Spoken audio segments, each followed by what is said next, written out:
மதியம் 12 மணிக்கு மேல தான் விளாக் எடுக்க ஸ்டார்ட் பண்ணேன்.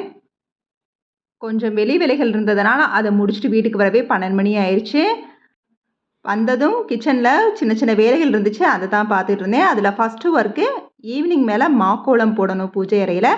அதனால பச்சரிசிய வந்து ஊற போட்டாச்சு. கொஞ்சம் வெளியில போயிட்டு வந்ததுனால, கொஞ்சம் வந்து லேசியா வந்து ஃபீல் ஆனதுனால, மதியானம் லஞ்ச் வந்து கடையில வாங்கிக்கலான்னு சொல்லிட்டு, பரோட்டாவும், சிக்கனும் கடையில வாங்குறதுக்காக போயிருந்தாங்க. நெறைய கிராசரி பாக்ஸ் எல்லாம் வாஷ் பண்ணி வச்சிருந்தது இருந்துச்சு. அதெல்லாம் வந்து ரீஃபில் பண்ணிக்கலான்னு சொல்லி, ஒவ்வொன்னா எடுத்து ரீஃபில் பண்ண ஸ்டார்ட் பண்ணிட்டேன். சம்மர் ஹாலிடேஸ் வந்ததுலேருந்து சரியாவே வீட்டு வேலைகள் வந்து பார்க்கவே முடியறதில்ல. நெறைய வெளியில போறதுனால, வீட்டு வேலைகள் எதுவுமே கான்சன்ட்ரேட் பண்ணவே முடியறதில்ல. அப்பப்போ சின்ன சின்ன கிளீனிங் மட்டும் பார்த்துட்டே இருக்கிற மாரி தான் இருக்குது. ஸோ வீட்ல வந்து அந்த அளவுக்கு அது ஒரு ரொட்டீன் லைஃப் வந்து ஸ்டார்ட் ஆன மாரியே ஒரு ஃபீலே இல்ல. இருந்தாலும் சின்ன சின்ன கிளீனிங் ஒர்க் பார்க்கலனா, வீடு வந்து மொத்தமா வந்து நம்ம கிளீன் பண்ற மாரி ஆயிருங்கிறதுக்காக, சின்ன சின்ன வேலைகள வந்து கிச்சன்லயும், பெட்ரூம், ஹால்னு சின்ன சின்ன வேலைகள் மட்டும் பார்த்துட்டு இருந்தேன். இல்லனா ஓவராலா வந்து மொத்தமா இழுத்து போட்டு செய்ற மாரி ஆயிரும். அதனால கிடைக்கிற நேரத்தில இந்த மாதிரி கொஞ்சம் வந்து யூஸ் பண்ணிக்கிட்டேன். லஞ்ச் வந்து மதியானம் வந்து கடையில வாங்குறதுனால தான் இந்த அளவுக்கு கொஞ்சமாவது எனக்கு ஃப்ரீ டைம் கிடச்சிச்சு. அதனால ரீஃபில் பண்ணுறதெல்லாம் வந்து ஸ்டோர் பண்ணி வச்சுட்டு இருந்தேன். மதியானம் பரோட்டாவும், செட்டிநாடு சிக்கனும், சிக்கன் போன்லெஸ்ஸும் தான். நான் கொஞ்சம் இப்போ தான் வந்து மறுபடியும் வந்து டயட்டில் வந்து கொஞ்சம் கான்சன்ட்ரேட் பண்ணுறேன். எப்போவுமே டயட்டை வந்து ஸ்டார்ட் பண்ண போகிறோம் அப்படின்னாலே அப்போ தான் நிறைய கிரேவிங்ஸ் வரும். நாளைக்கு தானே நம்ம டயட்டை ஸ்டார்ட் பண்ண போகிறோம், இன்றைக்கி வந்து நம்மளுக்கு பிடிச்சதெல்லாம் சாப்பிட்டுக்கலாம் அப்படிங்கிற மாதிரி ஒவ்வொரு நாளும் தள்ளி போயிட்டே இருக்கும். அந்த மாதிரி தான் இன்றைக்கி எனக்கு தோணுச்சு. பரோட்டாவை சாப்பிட்டுக்கலாம், செட்டிநாடு சிக்கன் இந்த மாதிரிலாம் சாப்பிட்டுக்கலாம், நாளையிலேருந்து நம்ம டயட் ஆச்சு அப்படிங்கிறது மாதிரி லஞ்சு கொஞ்சம் ஹெவியாகவே சாப்பிட்டாச்சு. இப்போ இந்த வீடியோவோட மெயின் டாபிக் வரலாம். அதாவது ஹஸ்பண்ட் அண்ட் ஒய்ஃபுக்குள்ளே சண்டை இருக்காமல் கண்டிப்பாக இருக்காது.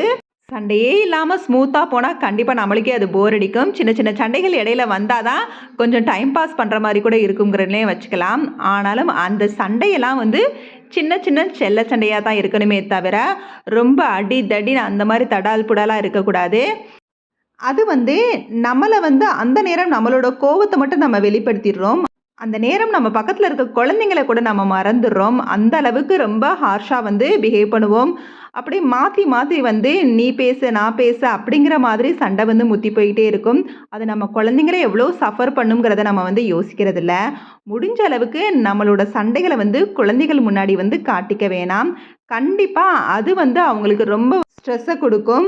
ஸோ முடிஞ்ச அளவுக்கு அவங்க முன்னாடி நம்ம ஆர்கியூமெண்ட், அதாவது நம்மளோட சண்டைகளை வந்து கண்டிப்பாக அவாய்ட் பண்ணிடணும். முடிஞ்ச அளவுக்கு நம்ம ஒரு ரோல் மாடலாக தான் இருக்கணுமே தவிர குழந்தைங்களுக்கு அந்த நேரம் நம்ம பேசுகிற வார்த்தைகள் எல்லாமே அவங்களோட மனசில் பதியும். அதனால நிறைய விஷயங்கள் அவங்க வந்து தப்பான விஷயங்களை வந்து அவங்க கற்றுக்கிற மாதிரி தான் ஆகும். ஸோ முடிஞ்ச அளவுக்கு குழந்தைங்க முன்னாடி நம்மளோட சண்டைகளை காட்டிக்கவே வேணாம். அந்த கோபத்தில் வர்ற ஒவ்வொரு வார்த்தைகளையும் நம்மளுக்குள்ளே இருக்கிற சண்டைகளை விட குழந்தைகளை அது ரொம்பவே வந்து ஹர்ட் ஆகிக்கிறோம். ஸோ எப்பவும் அந்த விஷயத்தை மட்டும் நம்ம மறந்துடவே கூடாது. குழந்தைங்க முன்னாடி நம்மளோட சண்டைகளை கண்டிப்பாக வந்து காட்டிக்கவே கூடாது. அதே மாதிரி ஒரு ஃபேமிலியில் வந்து ஹாப்பிங்கிறதே ஹஸ்பண்ட் அண்ட் ஒய்ஃப் அந்யோன்யத்தில் தான் இருக்குது. ஸோ எப்பவும் அந்யோன்யமாக இருக்கணும்னா அதுக்கு மெயினாக ஃபாலோ பண்ணுற விஷயம் என்ன அப்படின்னா, கண்டிப்பாக அங்கே வந்து உண்மை இருக்கணும், கோபம் இருக்கக்கூடாது. இந்த 2 விஷயம்தான். எது இருக்கணும், எது இருக்கக்கூடாது அப்படிங்கிறது தான். கோபம் வந்து கண்டிப்பாக எல்லாருக்குமே வரும்.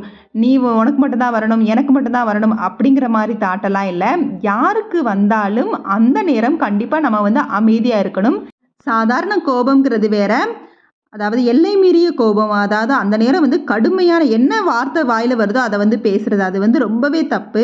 கண்டிப்பாக வந்து கோபம் கண்ணை மறைக்கும் அப்படிங்கிற மாதிரி தான். கோபத்தில் நம்ம வந்து என்ன வார்த்தைகளை வேணால் விடலாம். அதில் வந்து நம்ம கணவன் மனைவியையோ மனைவி கணவனையோ வந்து சொல்கிறப்ப கண்டிப்பாக அது வந்து ஹர்ட் ஆயிரும். அந்த நேரத்தில் நான் கோபமாக இருந்தேன், அப்படி பேசிட்டேன் அப்படிங்கிறத வந்து நம்ம கொஞ்ச நேரம் கழித்து அதை எடுத்து சொல்லலாம்.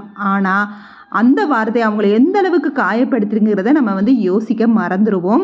ஸோ அதிலே வந்து பாதி சந்தோஷம் வந்து போன மாதிரி தான் ஆயிரும். இந்த விஷயத்த வந்து இவங்க கிட்ட சொன்னால் இவ்வளோ கோவப்படுவாங்க, இந்த விஷயத்த இவர்கிட்ட சொன்னோம்னா இவ்வளோ கோவப்படுவா, அது தேவையில்லாத வார்த்தைகள்லாம் விடுவாங்க, அதனால அதை வந்து இது உங்கள்கிட்ட தெரியப்படுத்த வேணாம் அப்படிங்கிற மாதிரி வந்து கொஞ்சம் அந்த இடத்துல வந்து ஒரு ஆசிலேஷன் மைண்டு தான் கிடைக்குமே தவிர, ஸோ ஒற்றுமை வந்து கொஞ்சம் கொஞ்சமாக, அதாவது அந்யோன்யம் வந்து கொஞ்சம் அந்த இடத்துல வந்து கேப் ஆகிற மாதிரி ஃபீல் ஆகும். ஸோ கண்டிப்பாக வந்து கோபம் இருக்கலாம். ஆனால் அந்த கடும் கோபமாக தேவையில்லாத வார்த்தைகளை யூஸ் பண்ணுற மாதிரி கடும் கோபம் வந்து இருக்கவே கூடாது. ஸோ அந்த நேரத்தில் வந்து ஒருத்தங்க பேசினா கூட இன்னொருத்தங்க கண்டிப்பாக அதை வந்து எதிர்பேச்சு பேசாமல் அமைதியை ஃபாலோ பண்ணிடணும்.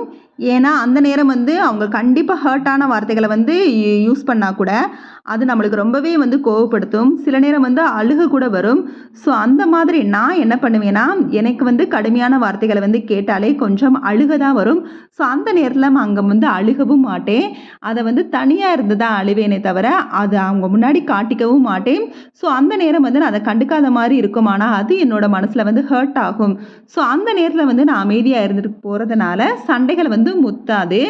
ஸோ கொஞ்சம் நேரம் கழித்து நீங்கள் பேசுனது தப்பு அப்படிங்கிற மாதிரி வந்து நான் எடுத்து சொல்லிடுவேன்.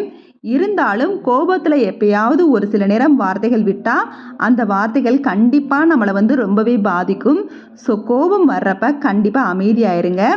இல்லைனா தேவையில்லாத வார்த்தைகளை வந்து யூஸ் பண்ணாத அளவுக்கு முடிஞ்ச அளவுக்கு நடந்துக்கங்க. அதுதான் ஒரு ஃபேமிலிக்கு ரொம்பவே நல்லது. அடுத்ததாக உண்மையாக இருக்கணும். எந்த விஷயத்தையும் வந்து மறைக்கக்கூடாது. மறைச்சாலே அங்கே வந்து உண்மை இல்லைன்னு தான் அர்த்தம். அந்த உண்மை இல்லைனாலே அந்யோன்யம் வந்து கொஞ்சம் குறைவாக தான் இருக்குன்னு அர்த்தம்.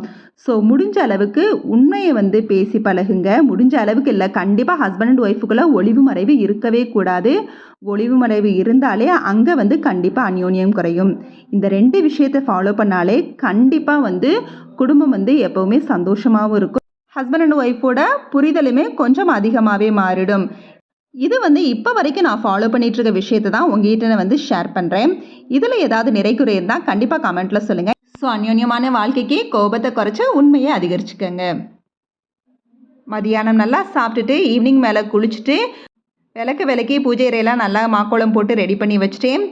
ஈவினிங் டீக்கு பதிலாக சுக்கு மல்லி ஏலக்காவை நல்லா அரைச்சி வச்சுட்டு ஹாட் வாட்டரில் நல்லா 1 ஸ்பூன் அந்த பொடியை சேர்த்து கொஞ்சமாக புதினா இலைகளை சேர்த்து நல்லா கொதிச்சதுக்கப்புறம் கொஞ்சம் நாட்டு சர்க்கரையும் சேர்த்து கொதிக்க வச்சு ஒரு புதினா டீ மாதிரி போட்டு குடிச்சிட்டேன். டீயை எப்படியாவது குறைக்கணும்னு சொல்லி ஆசைப்பட்டேன். இணையிலேருந்து அதை வந்து ஸ்டார்ட் பண்ணிட்டேன். 2 நேரம் 3 நேரம் குடிக்கிற டீயை வந்து 1 நேரமாக மாற்றிட்டேன். இன்னும் 2-3 டேஸில் வந்து அதையும் வந்து விட்டுருவேன். இது கொஞ்சம் சூடாக குடிக்கிறதுனால எதுவுமே நம்மளுக்கு வந்து ரெஃப்ரெஷ்மெண்ட்டாக தான் இருக்குது.